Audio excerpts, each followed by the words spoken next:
Let me begin by welcoming everyone who has joined in live to this 25th session of the virtual lounge session on the fourth Sunday of June 2026.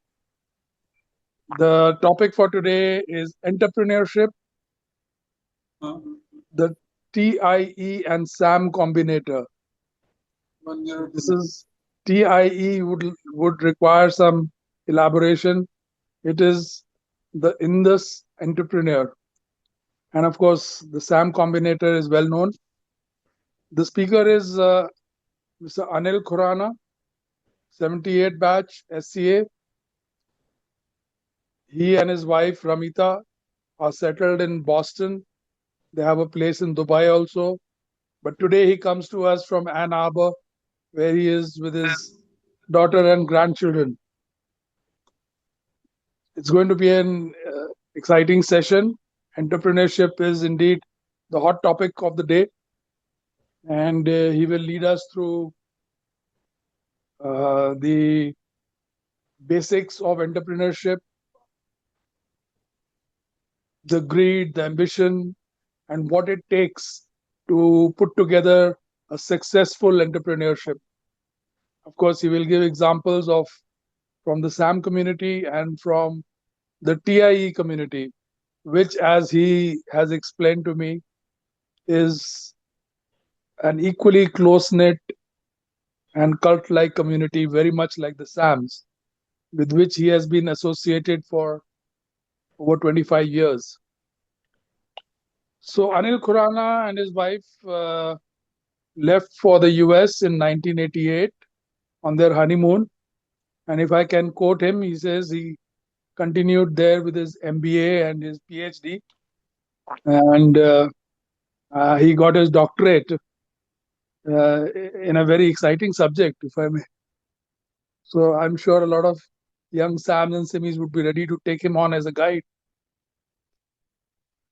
But anyway, he has recently retired from academia, and he also dabbled in PE. And I had to check out with Anil what PE meant, because for most railwaymen like me, PE means production engineer. So he told me PE is private equity. So he says he was in academia, PE, consulting. And today he is part of a think tank of Georgetown University. And he is on the board of many startups and various other companies. He also travels the world along with his wife, and is also writing and getting ready to publish a book in 2027. With that, I will request Anil to take over and take us through the paces of what it takes to be an entrepreneur.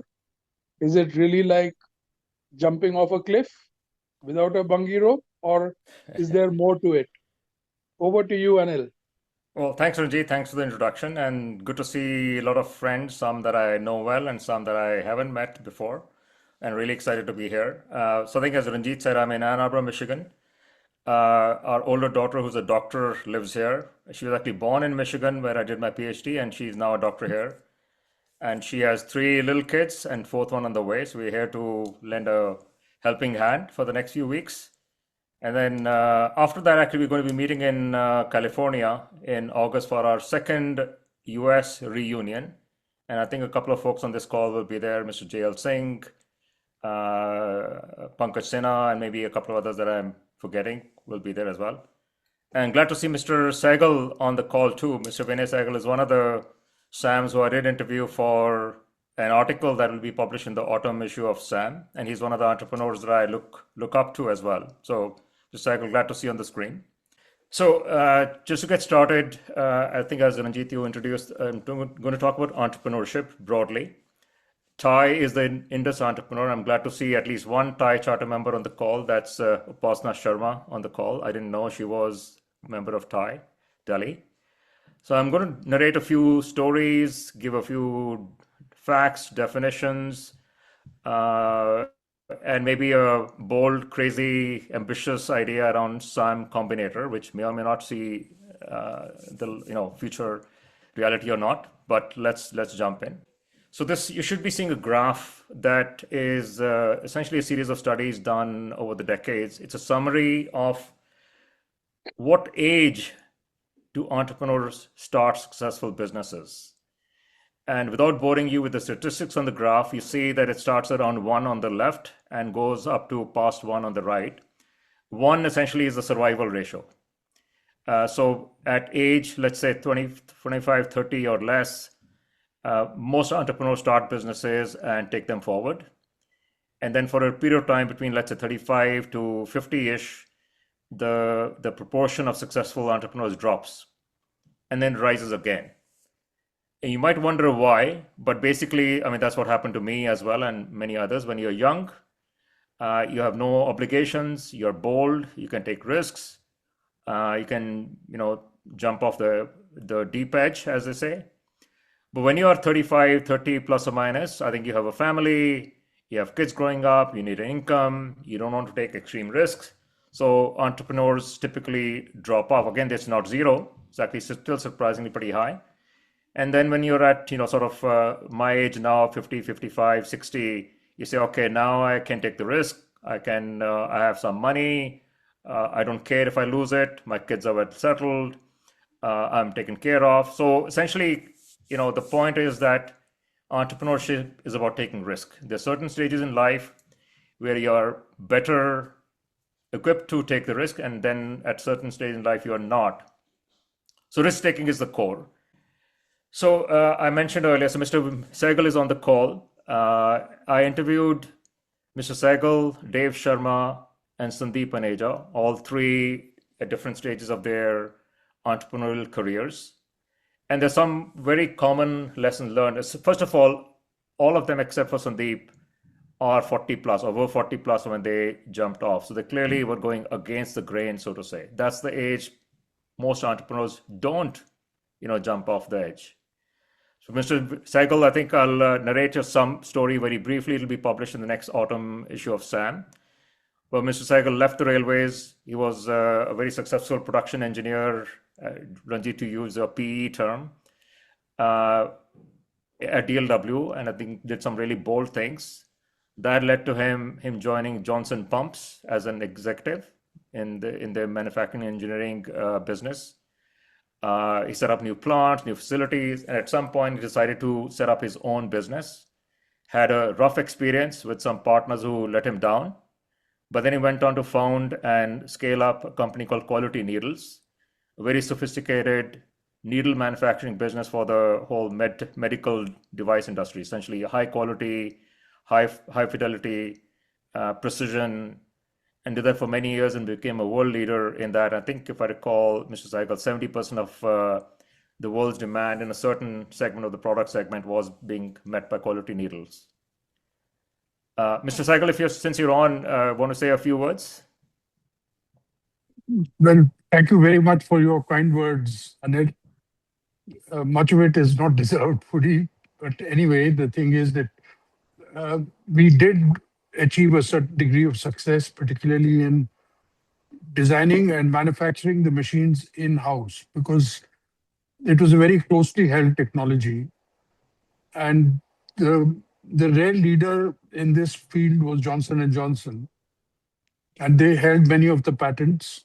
I was unable to really file for any global patents, even though many of my designs were patentable, for the simple reason that I had no way of protecting the patents. So that was a negative, but nonetheless, I think we did achieve a certain degree of success. We were able to meet the requirements of the market. And basically, it was a B2B business. So I was fortunate in being at the right place at the right time. And, the rest is history. Very impressive, sir. So there's a long narrative in the issue of SAM. I won't actually take the thunder away, but Mr. Sehgal and I spoke at length. Mr. Segal's also writing a book, if I recall, in the next few months or a year. So we'll look forward to reading that too. I then spoke with Dave Sharma, 63 batch, who many of you know as Dave or Dabu Sharma. And he's been a mentor for many of the SAMs who came to the US. So I spoke with him. In fact, he didn't remember, but in 1994, when I'd finished my PhD, I was trying to figure out what to do. He gave me a job offer, verbal job offer, saying, come and work for me if you want. Come to Florida and you can actually help me build wagons. So anyway, his story is, I think at somewhere around 7-8 years after finishing at Jamalpur, he worked for several years. He went to Chicago to do his MBA. I think at that time, Shyam Sundars was in the Chicago area as well. He picked him up, took care of him. And then when Mr. Sharma finishes the MBA, he decided to go back to India, worked for a couple of years in the railways and industry, and found that the ecosystem was not amenable enough for him to do anything impactful. So he came back to the US with family. So again, point about risk. He came here without necessarily a job. He joined a transport company in the US. After a year or so, he began consulting projects. He consulted to the rail industry. And then one thing led to another, and I think his persistence is the key. He got a series of contracts with the rail operators, the freight operators in the US to repair and build wagons. So what started off as a small venture, he then scaled up. He set up a factory in upstate New York that was essentially building wagons and repairing wagons, both. And I'm sure lots of other things along with that as well, including control systems. So that went on for several years. And again, his desire to take the next leap has been there, was there. So he was part of the Bangalore Metro Consortium in the, I think if I recall, the mid-90s. Or early 90s, and had several $1 billion of funding lined up. And then I think India became a nuclear power around that time. So several global funding from Japan and US and all disappeared because of that, because India was certainly a black sheep. So that led to the end of that project, but he continued nevertheless. And about 10 years ago, or maybe 15 years ago, his son joined the business. He sold off part of the business, and his son is still running the rest of the business.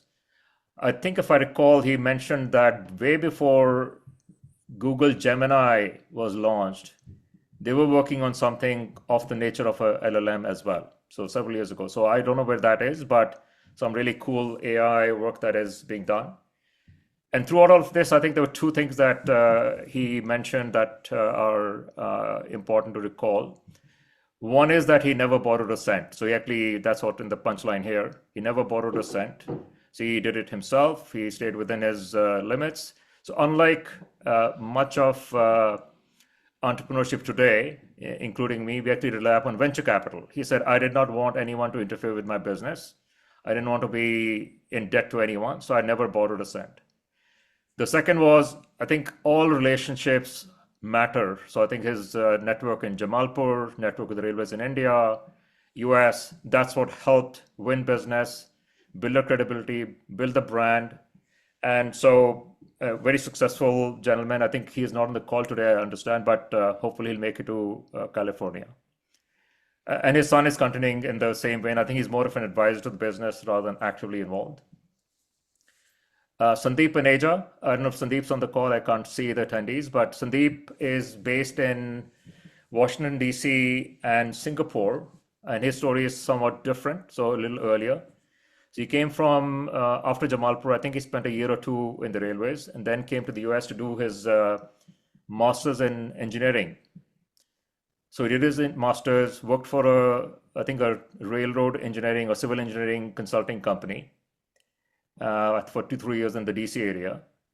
He then told his boss that by the age of 40, 45, he wanted to be retired. And his boss told him, you're in the wrong business then. As an engineer, you'll never reach that. Go do something different. So Sandeep applied for his MBA, got into Stanford, finished his Stanford MBA, joined a startup because that's what his boss reminded him is, the only way to wealth creation is to have your own business, inherit one, or build one from the ground up, as Vinay and Mr. Sharma did. So he joined a startup, did that for a year or two, and then he decided to join a venture capital fund in Silicon Valley. He did that, and then he tells me, so he has 3 children, and one of his children has some learning disability. So that inspired him and his wife, Sim. So his wife's name is Sim. They both decided to actually set up a new fund focused on education. So that's what they've been doing since 2008. But the first couple of years were very rough, where he, in some way like Mr. Sehgal, ran into a partner who took him for a ride, but they persisted and raised a series of funds since then. It's a combination of create wealth, but also do good. So they're focusing on education support for communities in Africa, in Southeast Asia, and the thesis generally is that they go in, fund school systems through a combination of equity and debt, roll up their sleeves and help those schools. And in a matter of 7, 8, 10 years, they exit the investment, having made whatever 20, 30, 40%. It's never 10x like Google and other investors, but it's 3, 4x times. When I say 3, 4x, it's 3, 4 times the investment made is the return on over 6, 7, 8 years. He's now in the process of raising a large fund. So his previous funds have been in the $50 to $150 million range. He's now raising a $500 million fund with participation from Middle East, some of the nonprofits like the Gates Foundation, and Asian money, Singapore money as well. And so I met his team, very inspired bunch of people that they are. And so Sandeep, hopefully in the next 10 years, we'll hear more about his and his team's successes. So his company is called Kaizen. Kaizen, as you know, means continuous improvement. It's a Japanese word. And so that's the thesis is we continuously improve. And the one thing he told me, having learned from his interaction with his partner who let him down, is that great entrepreneurs solve people issues first. I want good people. I want to trust them. I want to be able to invest in them. I want to be able to rely upon them for solid quality, solid outcomes. So different lessons learned across the different 3 folks that I interviewed. Last, and I'll say the least about myself, but my life story has been, I think when I was in Jamalpur or even before, I perhaps had that itch in me to do something different. So when I was in Jamalpur, I started applying for MBA to the US and all. MBAs cost a lot of money, so I laid off for many years. And then in 1988, I think as Ranjit said, my wife and I were just getting married. I also got an offer from University of Michigan to join their MBA and PhD program, all paid for. So that's when we went over. When I finished, I had a choice to go into consulting, academia in the US, join Mr. Sharma, or go back to the railways. And I think the short story is that I wrote to the then member mechanical, I wrote a nice letter, physical letter, no emails those days. And he replied, and I said, I think my question was, sir, if I come back to the railways, can I do something meaningful, different than the average career would be? I think he wrote me a nice letter. It's a very honest. He said, son, I recommend you stay back in the US if you want to achieve and make an impact. So I don't know whether it's true or not, but that struck with me. So I decided to teach for some time in the US. I was a professor for about 5 years in Michigan and then Boston University. That itch didn't leave me. Around the same time, I joined TiE, the Indus Entrepreneur, which I'll describe shortly. And TiE, like Jamalpur, was inspiring for me because I met a lot of people who had great passion, great desire to give back, but also great success as well in being entrepreneurs. So in 1999, I'd written a paper as part of my research on the value of information. And I thought, why not take that into a business? So I did a startup. It was in the B2B, business-to-business marketplace arena at that time. I gathered a team of 3 other senior executives. We put in some money of our own. and then we started working on it. And we this was 99, 2000. If you recall, that is a long time ago. 2000 is when the Nasdaq crashed in March or April 2000. The dot-com bust, as they say. So we had three things going on at that time. One was we were targeting small, medium businesses for our platform. And small, medium businesses were unwilling to pay. So we actually didn't realize that they were unwilling to pay. Second was that we had an investor who written a check of $6 million to us to take it forward. But with Nasdaq crashing, they and we were in discussion saying, should we continue or should we not? So that was around funding. The third is actually the key lesson for me, is around persistence. I didn't have the guts at that time to persist. I could have gone on for another year or two and say, okay, we won't take any salary, won't take any income, let's make this work. So we actually, me and my three other friends who were part of the business, decided to shut down the business in late 2000. And who knows where that business would have gone, but a lot of lessons learned. So failure is a learning opportunity. Failure is not failure. I mean, that's what Silicon Valley teaches you, is you don't fail. You actually got up and learned. So you actually learned a lot of times. And that's what I did. And then joined, as Ranjit mentioned, a private equity fund. In fact, they were funding part of our business. Spent about 3-4 years with them. And then I joined management consulting. I was in Boston advising private equity companies, venture capital companies on investments and strategy and all. And then I spent 10 years in Dubai working, setting up a new practice for the firm. Worked with many large investment funds like Mubadala and others. And then Pricewaterhouse bought us in 2011. I stayed with them for the remaining part of my career. And in 2022, I retired from PwC.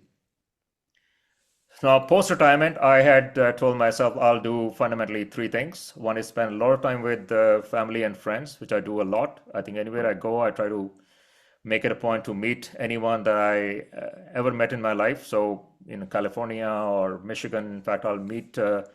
Masih Zaman in the next week. He's not far from where my daughter lives. Second thing I told myself is I'll give back to society. So I try to do, some, I'd say, positive things for homeless in Boston and education, both in the US and India. And the third thing I told myself is I will continue doing some exciting things. So right now, I have an electric vehicle cargo company startup. It's a startup with a hardware software, so essentially a vehicle and a software platform in Greece. It's about 3 years old, 3.5 years old. We're waiting for the next round of funding. Hopefully in the next 30 days, we'll get that closed. Mr. Mullen is an investor in that. So he and I sit on the advisory board of that. I'm quite actively involved in that.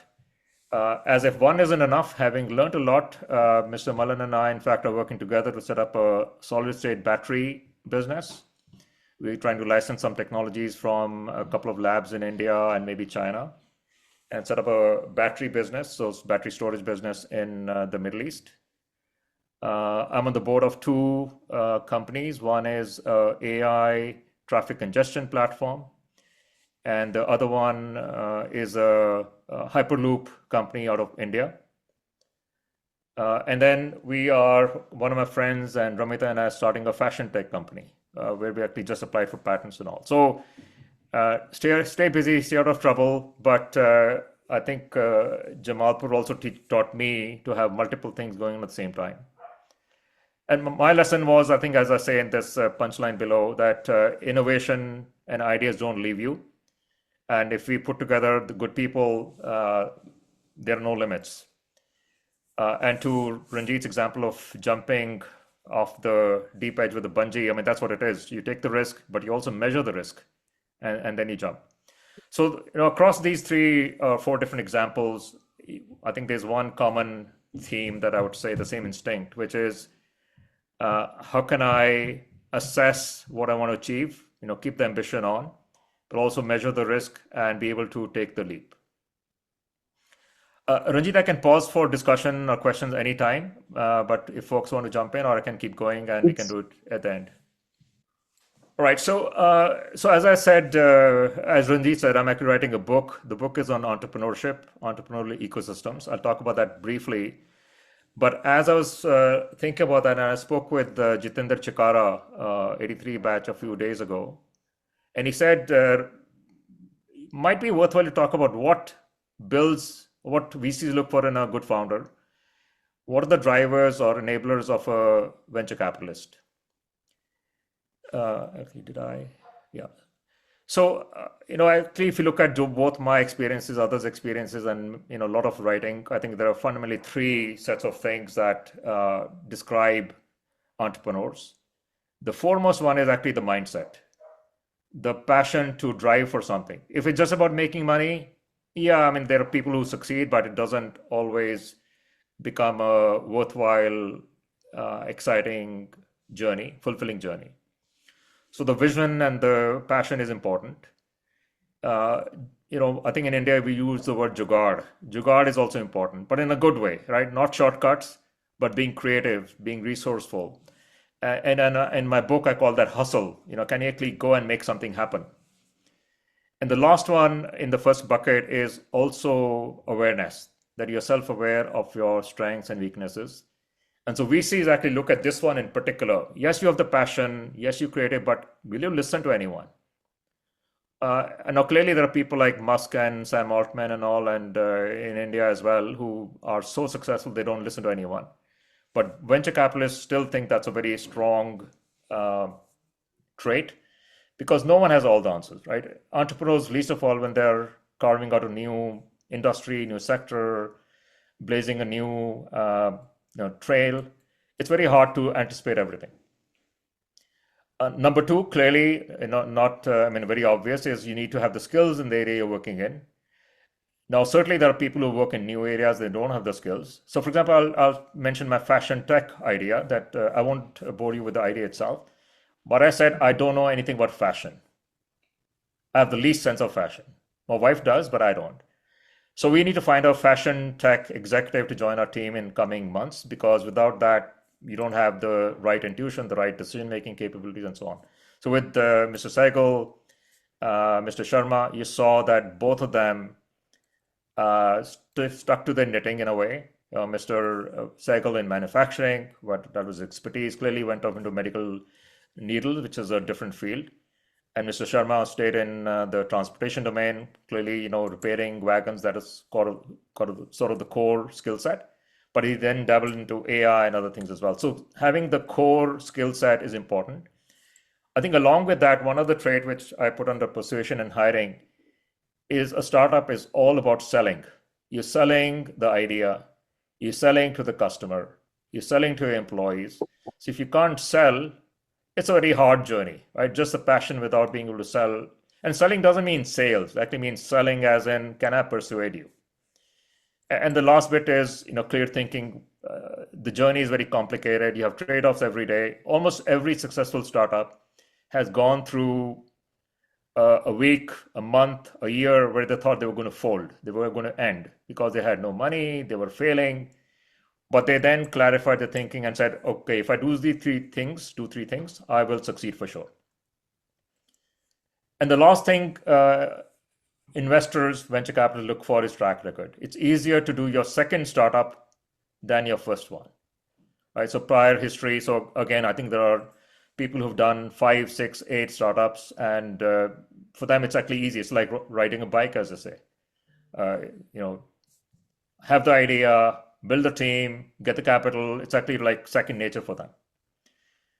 So the bottom line is that ideas are dime a dozen, and VCs invest in founders with these profiles and not just these ideas.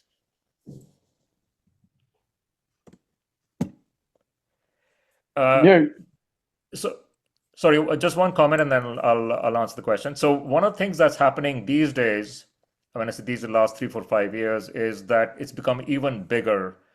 You've heard this phrase, BHAG, big, hairy, audacious goals. So especially in Silicon Valley, if you come with an idea that's only be $100 million idea, they say, don't waste my time.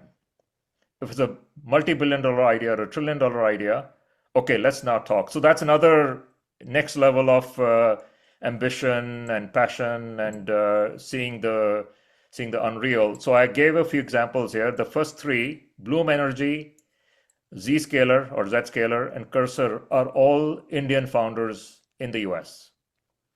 Bloom Energy is Sridhar, Zscaler is Jay Shah, Cursor is Amit Sanger.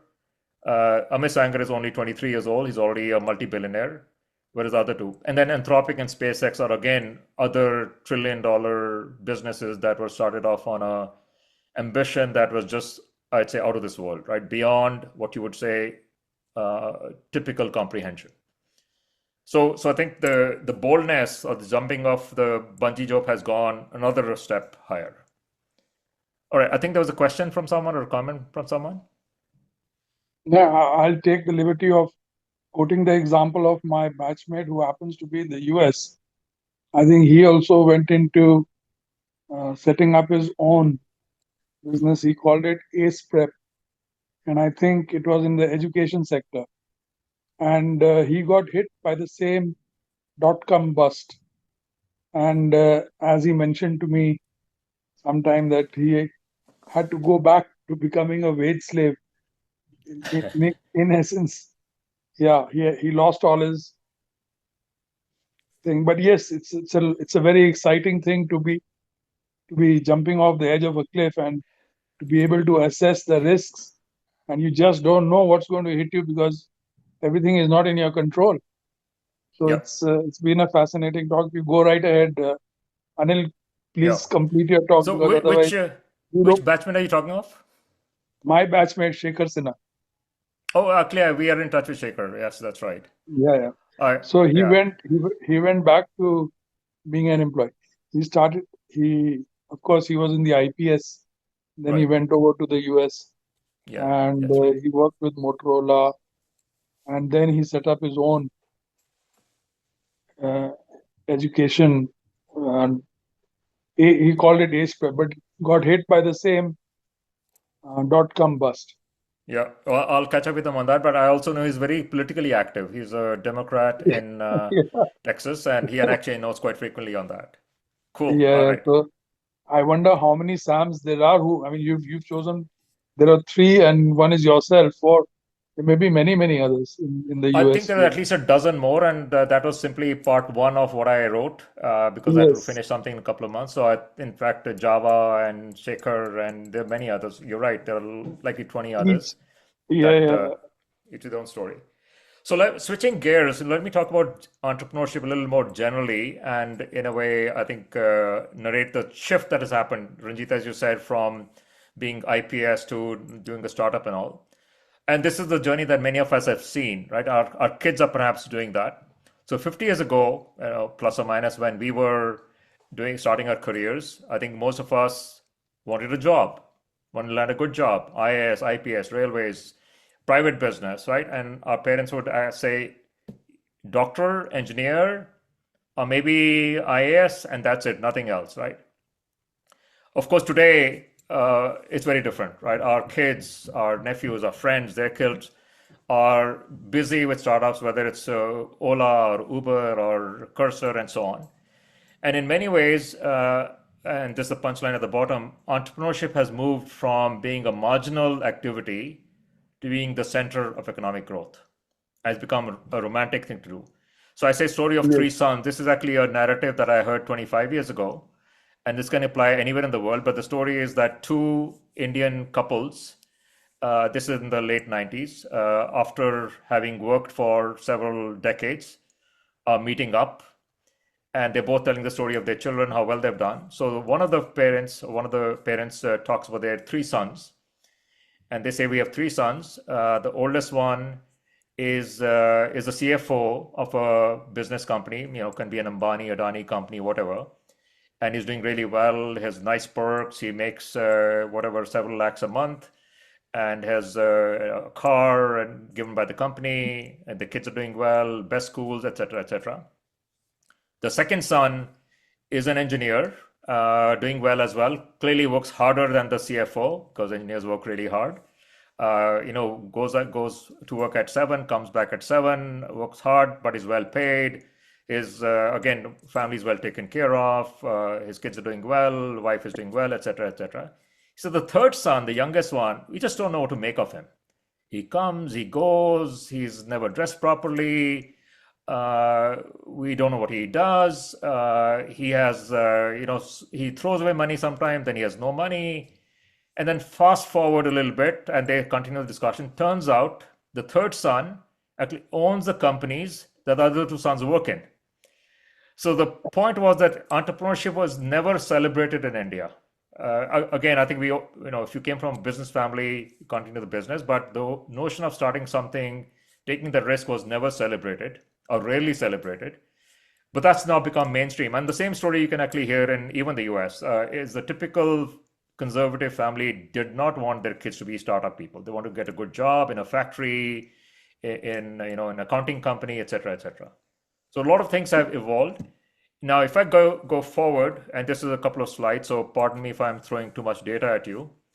But about 20 years ago, in 2005, let's say, around the time I did my first startup, the global investments in venture capital were about $200 billion a year. Today, 20 years later, it's $2.5 billion. $2.5 trillion today. So more than 10 times a year in the last 20 years. Dramatic change. And we all hear of the word unicorn. Unicorn is a company that's worth $1 billion in terms of valuation. In 2005, there were like one or two in the startup field. Now there are 1,500 startups today that are worth more than $1 billion. And India has a fraction of those as well. So I'd say around the world, US, India, China, that bug has bitten everyone. And so, here's the impact, right? There's a large number of jobs created. In fact, if you look at even India, small, medium enterprises create 60 to 70% of the jobs. Not all of them are startups in the high-tech sense, but they create the most jobs. The number of unicorns has increased, and I already said the number of the amount of VC investments have gone up. The number of companies that are worth trillions of dollars has increased. And of course, many of the top 10 companies in the world are startups. So the most valuable company today is NVIDIA. 20 years ago, it was hardly worth anything, right? Today, they're worth more than the Ambanis and Adanis put together. So just a brief, and Ranjit, I'll maybe finish in about 10 minutes. So I'm studying these entrepreneurial ecosystems around the world. So I've visited or met with people in the US, Silicon Valley, Boston. Now I'm in Ann Arbor. I'll probably meet some folks here in the next 30 days. I interviewed a whole bunch of TiE charter members in India, Singapore, US, etc. So I'm really building this understanding, which is I'm not the first one to do. It's actually been done before, but a lot of things have changed. So if I just trace the evolution of entrepreneurship around the world, Boston, in fact, was the one where the first venture capital firm in the world was set up in around the 1950-ish timeframe. Silicon Valley followed very soon after that. And the whole story you may have heard of the Fairchild company, which actually then spun off Intel and many others after that. Israel was a pretty early entrepreneurial country way back in the 80s. I know there's something about Israel that perhaps none of us like, but entrepreneurial culture is there. The focus on education, risk-taking is very strong. China started soon after, again with the Alibabas and all of course, that we know, but we also probably remember Lenovo, which was the one that acquired IBM's business, Acer, so dozens of companies in China that were preceding the dot-com digital companies as well. And India, I would say, by and large, with Infosys in the mid-90s, early 2000s, the venture capital entrepreneurial spirit started. GCC, where I spent part of my time about 15 years ago, they started thinking about and doing things around startups and tech as well. So across all of these, what are some not common, but some differences across the world as well? So clearly there are of different ages, but each one of them has what I call a dominant logic or a superpower. Silicon Valley is about extreme risks, extreme moonshots, like the SpaceX, like the OpenAI, like the Googles, 20 years ago. Boston has become largely around life sciences and deep tech, because a lot of universities there, a lot of engineers, scientists and all here. Israel is all about taking R&D and becoming commercial.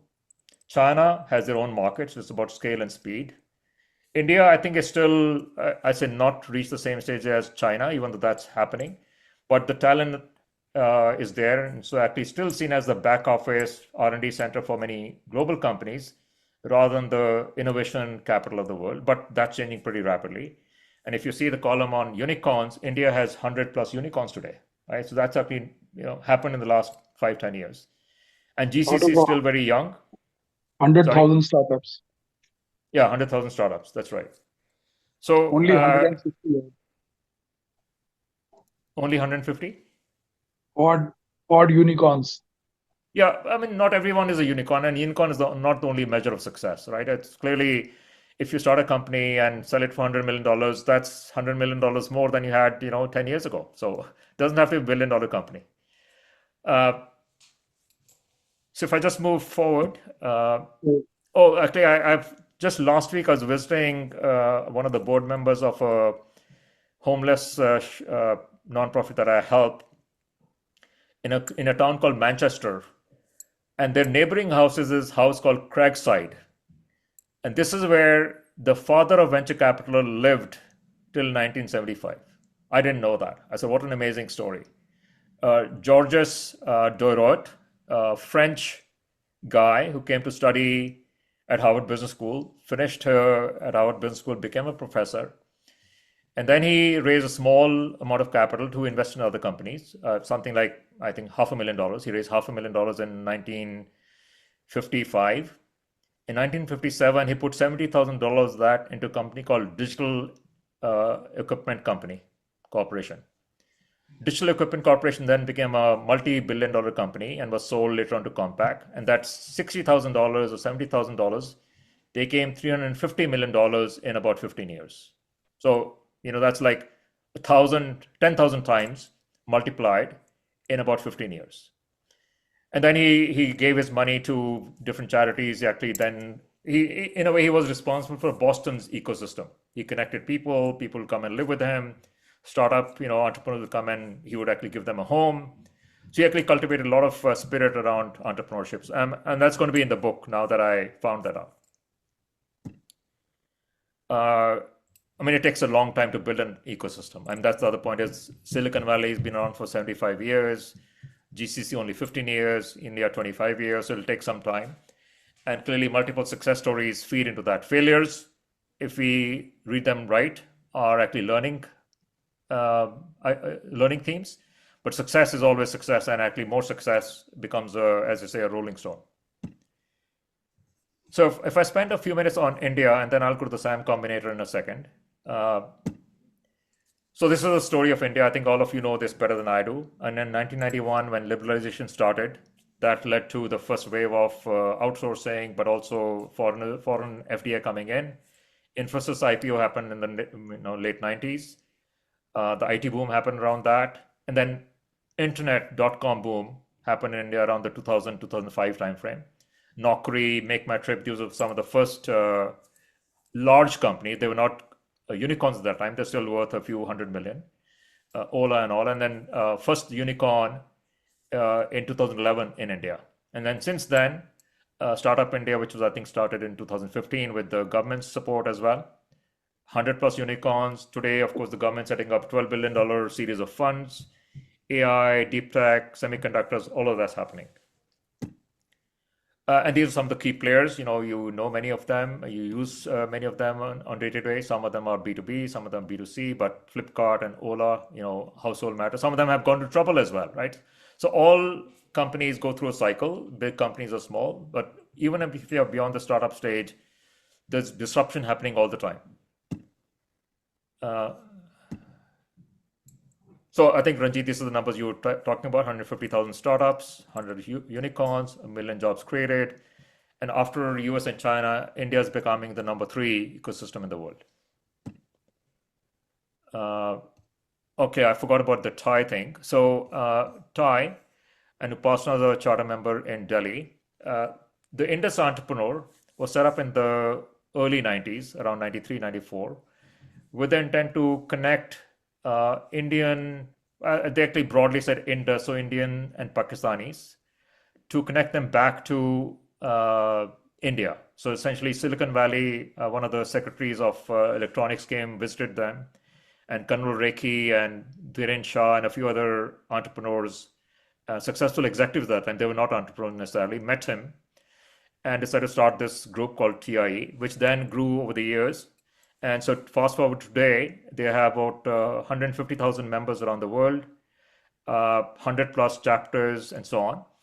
But the key theme is, how can we mentor and coach entrepreneurs to be successful?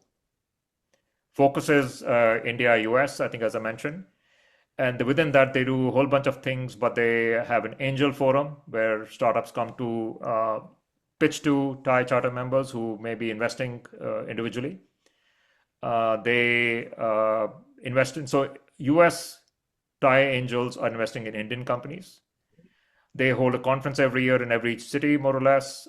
They hold a global conference, as the one in Jaipur in January, where thousands of people come for the conference. There are discussions on a variety of things. I put one example of, in the middle of the three on the left is artists as entrepreneurs.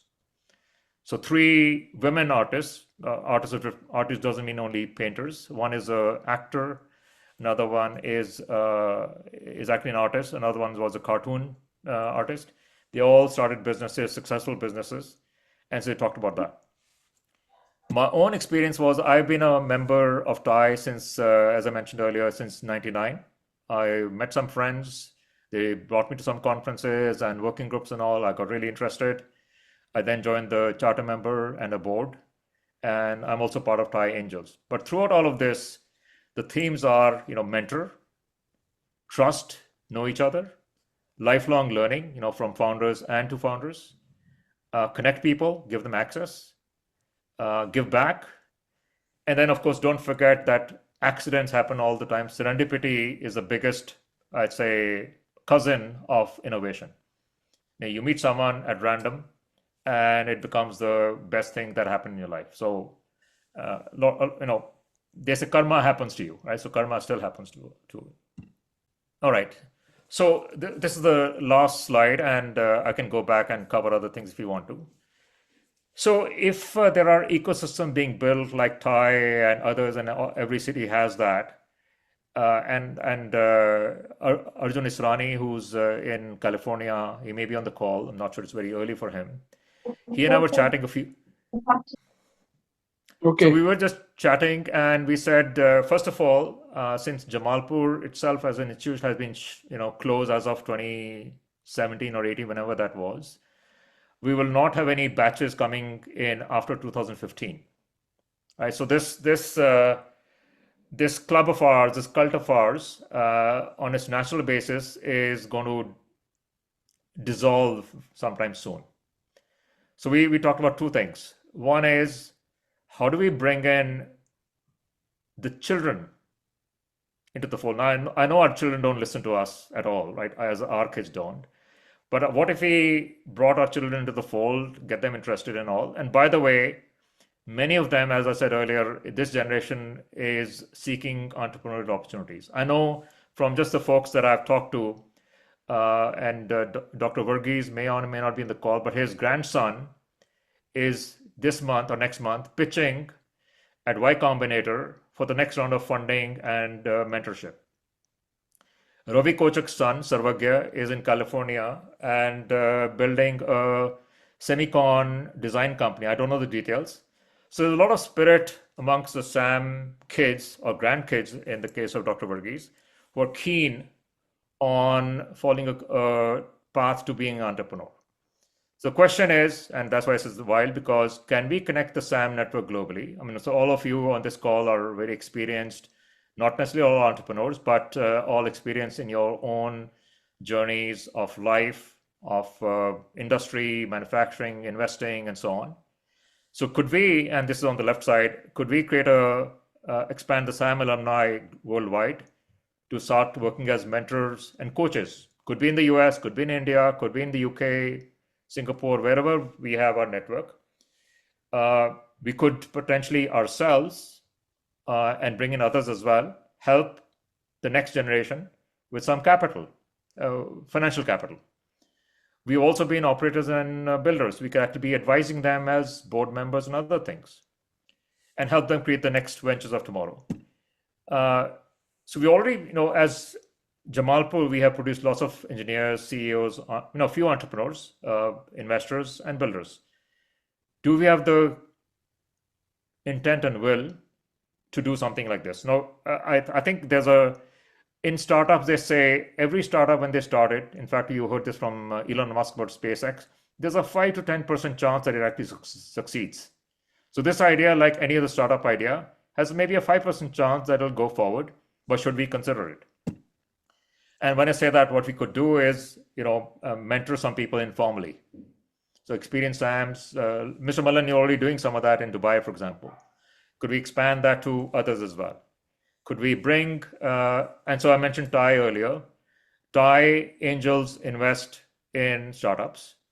I can't say that I have the exact influence, but I think we could bring TiE to become a partner with our SAM-Combinator, if we call it that.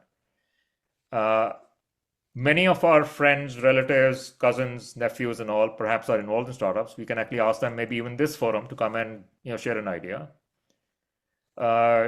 Give them hands-on experience, join them as boards, and most importantly, I think one of the things that is important about entrepreneurship is relationships still matter, even in this world of AI. So connections are important, warm introduction are important, trust and credibility are important. And so that's kind of where I want to leave it, is that we have talent. And the question for us is, we already have entrepreneurs. Our kids may be entrepreneurs of the future. And how could we help them and connect them better? So with that, Ranjit, I'll pause and I'd like to go back. So let me pause, take questions, take debate, anything we like. Thank you, Anil. That's wonderful. I'll take the liberty of kicking off with the first question. Is that it's always risk versus reward, isn't it? But is there anything like a safety net?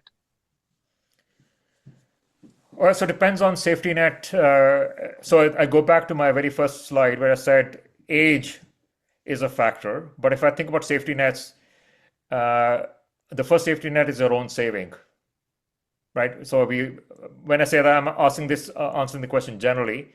But the biggest safety net is actually our family and friends. So let's go through an example. Let's say one of our grandkids did a startup.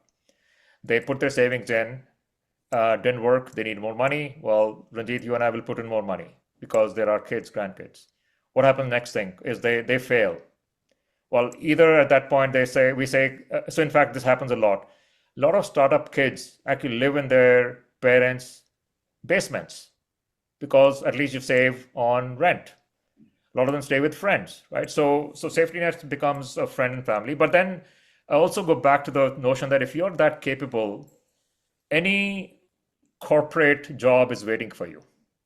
And that's what they always said. In fact, in the dot-com days, the notion was B2B, B2C businesses, and then became back to Bain. Okay, back to business.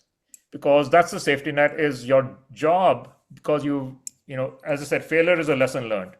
Jobs are waiting for you. Now, clearly, it's very different in terms of India. I think government job, private sector job is very different. But I think the safety net is there. Depends on age, depends on your personal ability to take risk as well. So let me pause there. I have a few comments to make here. The first one is that, in my younger days, there was no option but to aim for a government job because the private sector didn't really exist. Right. Now today, our kids or our grandkids are presented with a plethora of opportunities, which we never had during my time. That is number one. Number two, what I feel is that entrepreneurship is being hollowed out in our country because of the venture capitalists, or rather the private equity. Because they have the money, they buy over the company, they're only interested in pumping up the valuation and selling it to the next PE without really adding to entrepreneurship per se. So that is something which is a very negative influence, in my opinion. Can I respond to the second part? Yeah, sure. So I think that's a very important theme and point, and I'd say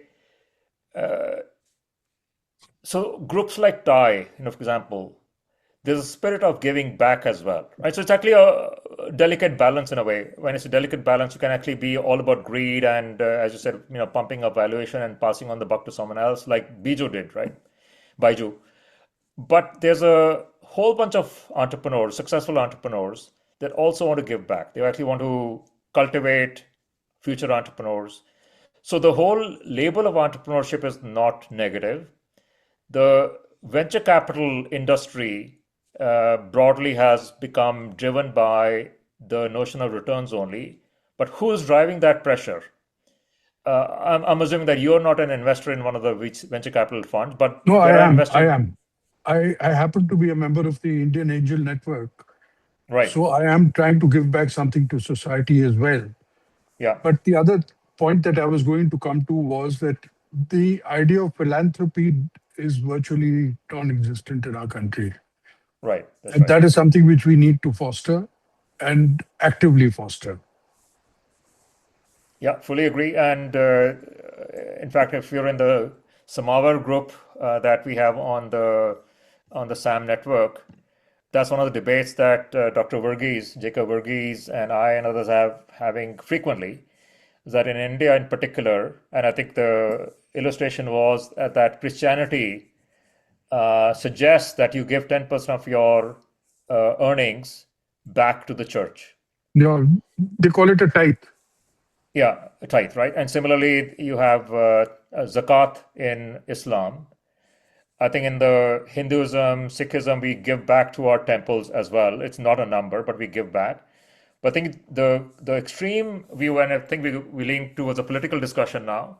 The very wealthy aren't uh, aren't ethical, aren't responsible, etc. Hi, Swapnil. Hi, sir. I think I would fundamentally disagree with saying that philanthropy is something to be discovered in India. The only thing is that we don't do it the Western way. And I suppose that is what has to be appreciated. We do a philanthropy, that's how 150 crore people are alive here, despite low levels of income. So let's not judge it from the Western standards of what philanthropy is. To be a critique on the other side, venture capitalists will earn a lot of money and then spend philanthropy the way that they want, which may actually be fundamentally problematic. And Mr. Anil Khurana was also talking about venture capitalists and saying, and apologetically saying, they don't make 300%, 400% profits. They only make 20, 30% or 50% returns. So I suppose that is the VC, and why I am mentioning it is that I have been trying to look at what are the alternative models for boosting innovation, and I think that is a big constraint in India. We are only looking at the venture capitalist model, and alternative models have not got their due on how to boost up innovation. Innovation is supposed to come only through the Western dominated venture capitalist model, where there are multiple other stories. So as you said, it will get more political, so let's not get into that. But I think It's very Swapnil, you true, just Swapnil, that discussion चल रहा है the it's a very serious criticism is the disparity in the incomes. I mean, across society. That's a very serious criticism of. Though we appreciate risk versus reward, and the risk taker should be rewarded, but eventually it all comes down to saying, oh, 1% of the population owns 40% of the assets. So that's a very serious criticism. Yeah, so Ranjit, on that, and I think we should invite Swapnil to be one of the next future presenters on a similar or different theme, because he's a very Absolutely. articulate and deep thinker as well. I But I would agree. say if you compare the wealth disparity in India and the US, which is actually very similar. I mean, I think the wealthiest to the poorest is like a 1,000,000 to 1 ratio. Even in a company, CEO to least paid employee is like a 10,000, 20,000, 100,000 ratio. In the Off the Scandinavian charts. country, sorry? Off the charts, yes. Yeah, in the Scandinavian countries, they've limited that. Now, what does limiting mean? It certainly reduces incentives, you would say, but it seems to be Yes, working, right? So I think the by law, and I don't remember the number, from the CEO compensation to the lowest compensation in the company can be no more than, I don't know, 20 or 30, not 30,000. that's true. But Ashish does Ashish it or Sharma apply Upasna? to raised his VCs? hand. Does that apply to VCs? It doesn't apply at all. Yeah, I mean, there's a whole legal system behind it, tax system behind it as well. I think Ashish or Upasna have Yeah, their hand up. Ashish raised his hand. Ashish, please go ahead. I just wanted to speak because I wanted to clarify I'm not a TiE charter member. I'm the executive director of TiE Delhi. Okay. I have been with TiE for 15 years now. I just wanted to make a point. I think it's very easy to point a finger at venture capitalists as a group, or to say that we don't have philanthropy. I do agree that yes, there is philanthropy happening, but it is rather disorganized. It is not working towards funneling things in the right direction to be able to take it from us. I mean, we're talking about startups and we're talking about funding startups, so therefore we need to be looking at that. Just as a point here, the government itself has opened up this thing that they call the ANRF, which is the Anusandhan Research Fund, which is actually going to fund projects sitting in a lot of educational institutions in India, of course, led by the IITs. There, the government has opened up an opportunity which says that they will invest, they will equal amount as any other organization, and they have opened CSR funds for this funding. So their philanthropy can work, and obviously, when we are talking about levels of funding to a research project, this is like a large sum, anything in the excess of at least 50 to 100 crores. So that is an opportunity where a lot of people who are looking at philanthropy can look at and work with ANRF. They are very open. They are very, they are actually happy to create missions which work for individual organizations in order for them to be able to create the fund that funds those people. But again, coming back to the venture capital part, I mean, there have been stories like Byju's which are really scary, but we are sitting today in just about 25 years at a third largest ecosystem. And we have to give some credit to the venture capital firms who have funded people and taken them to a Yeah. level. And Upasna, I would add, I think that's the evolution of maturity of the ecosystem, because governance is fundamentally what we're talking about. Governance is improving. I think there is a point in what Ranjit was saying is the extreme greed can, certainly be a negative, right? By the way, I should catch up with you separately. Actually, I've interviewed the executive director in Mumbai. I met with Amit Gupta in Delhi. Yeah. So we'll catch up offline. But thank you. Is there anybody else who would like to add on, to have a question or anything? Please. Sushil, Yes, sir. would you like to say something? Yes, I've been with a startup for a while and I'm now into some philanthropy also. But our scale is not really worth recounting here. But yes, India is a challenge, and we have a lot to learn from the experiences of our seniors and contemporaries in US. And I think we'll try to rope in somebody who has done similar good jobs in India. We are working on it, you know that. Yeah. So Yes. yes, thank you. So Sushil, you and Java and all are perhaps for the next round of discussions, Yes, the yes, next yes. article as well. We'll do that And along with Gumman. along with Guman. Yeah. Yes. Yeah, I think one, if I may come in. Please. Yeah.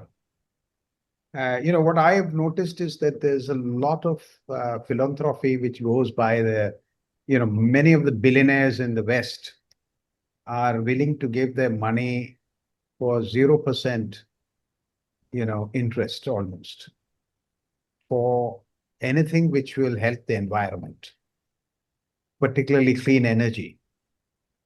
And there's a lot of funds which are available for this, which are being used. I think India has not attracted much of that because of the complicated situation which we have with regard to how the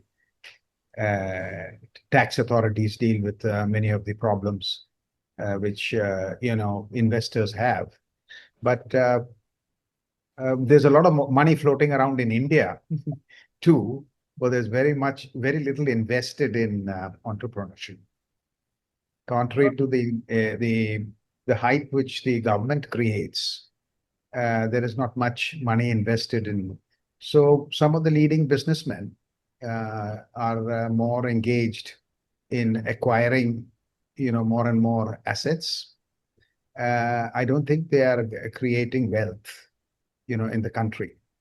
So I think entrepreneurship in India is going to find it difficult to attract funding, unless, of course, things are eased out here. Of course, that leaves open entrepreneurship outside India, and there's a lot of such possibilities outside of India. I'm sure that the challenges which we have in India present huge opportunities for entrepreneurship, but I don't know whether the ecosystem, despite what one of the previous speakers had said about government's intent, I haven't seen much happening there. So in fact, let me put in my own 2 pennies worth over here. The income tax people look upon any charitable or philanthropic endeavor with suspicion. And that's a very unfortunate and sad situation to be in. Exactly. Devashish Ray, who is one of our, alumni, I think 64 batch. 64, yeah. He started his little unit in Calcutta where he looks after people, who have a lot of disabilities. And when I was trying to send some funds across to him, he told me that please send very small numbers. Don't send too much money, because the tax people are going after the people who are sending too much money. So I was quite perplexed about this, and it seems that they have hounded those who were contributing to his, I don't know what exactly, is the facility, but he's sunk almost all his money and devoted his life for that. But they chased and they hounded these people because he was not willing to pay them money. I've had the same experience. So I think a lot of things have to change here. And I'm not seeing that happening. I'm sorry to throw so much of cold water on that, but I'm not seeing that happening here. But there is money available. And I think if we find this global network, which Anil has been talking about, of SAMs, one fine day all this will change. I hope that it will change. And therefore, we should look for an uptick in opportunities here in India. But I think we prepare ourselves with this SAM network, this alumni worldwide, which Anil is talking about, so that us, our children, our grandchildren. Yeah, Anil, you're right. My grandson was selected for this Y-Combinator thing because he had a good idea in the United States. And maybe you can catch up with him because he's in San Francisco. Unfortunately, I'm not sure whether I can come. But I think there's a lot to be done. When our company, by the way, I left the railways when I was 48. So much older than some of the people whom you put up on your screen. Not much older, but a couple of years older. And I spent 25 years building up this company. And the criteria for selling the company, this is a German company, fully owned German company, was I wanted to be sure that the buyer had proper HR systems in place, because I was worried about the 1,800 people whom we employ. And we negotiated with one company in India couple of companies from abroad, and finally a company in India bought us. That happened just 3 months ago. And the criteria which I applied was how much money were they giving to charity? So I found this guy called Ajit Isaac, who heads Quest Corporation. And he bought the company. And the criteria for me, for him to pass that litmus test was, what did he contribute to charity? And I found in 2022, he was the largest contributor to charity in India, 1,300 crores of his own. Wow. Quest And that- Corporation. Yeah, that I was quite happy to clear that company, and they bought it finally. It's 3 months ago. Their shares have tripled since they bought us. Wow. So, Very large numbers, sir. How do you channel 1,300 crores? pardon? Allow me to interfere. We are running out of time. So I think if we can allow Ranjit to close up for Yeah, now. I think we've already. Thank you so much, Anil. We've had Just one last word. I would Yeah, really wish that Anil would take forward this idea, which he has, because if we can knit together SAMs in some way in which he structured it today, I think that would greatly help us to remain relevant in the years to come. Okay. Thank you, David. Thank you, Anil. It's a wonderful idea, and I think we are having a AGM in October in Jamalpur. So it's a wonderful idea to be part of the agenda at least, and see how we can take forward this idea of creating a body which can be approached by SAMs and their children. So it's a wonderful idea. Thank you, Anil. And once again, thank you everybody who has joined in today live for this. We will be putting this program on YouTube like all the other programs there after it has been edited. And we look forward from all of you for a lot of ideas to take this forward. Thank you very much once again. Thanks, Ranjit. Thank you, Thanks, Anil. everyone. And one last Very pitch. good. Please come to California in August.